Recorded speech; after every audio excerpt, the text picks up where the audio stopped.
Hi friends, ఎలా ఉన్నారు అందరూ బిగ్ బాస్ చూస్తున్నారా? బిగ్ బాస్ నామినేషన్స్ రోజు చాలా బాగుంటుంది, ఇంట్రెస్టింగ్గా ఉంటుంది. నాకు నచ్చింది. నిన్న నామినేషన్ ఒక ఎపిసోడ్తో అయిపోయింది.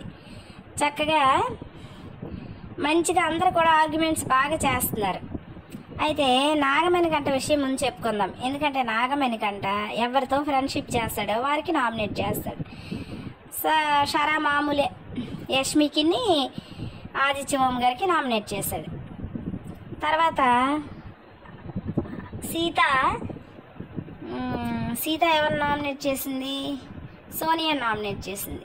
సోనియాని నామినేట్ చేసినప్పుడు సోనియా సీతకి బాగా కౌంటర్ వేసింది. సోనియాలో నాకు నచ్చింది ఏంటంటే మంచి ఆర్గ్యుమెంట్ స్కిల్స్ ఉన్నాయి. ఎదుటి వాళ్ళ నోరు చాలా చక్కగా ముగిస్తుంది. ఎందుకంటే తను న్యాచురల్గా లాయర్ కనుక మంచి లా పాయింట్స్, కీ పాయింట్స్ తీసి ఎదుటి వాళ్ళని చెక్ పెట్టేస్తుంది. తనలో ఉన్న దరిద్రం ఏంటంటే అందరి మీదకి విషం చెమ్మటం, నెక్స్ట్ కొంచెం కన్నింగ్ నేచర్ వల్ల కొంచెం నాకు ఇష్టపడట్లేదు. కానీ యాక్చువల్గా అయితే బిందు కంటే ఇంకా మంచిగా పాయింట్స్ తీస్తుంది.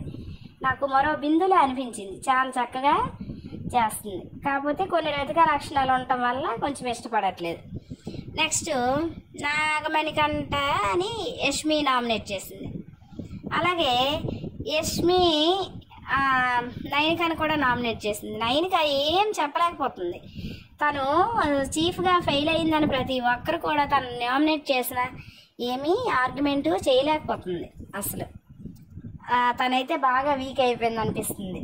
నెక్స్ట్ ఆదిత్య ఓం గారు కూడా, అతను కూడా భయపడిపోయి ఏదేదో చెప్పేస్తున్నారు. విష్ణుప్రియని నామినేట్ చేశారు.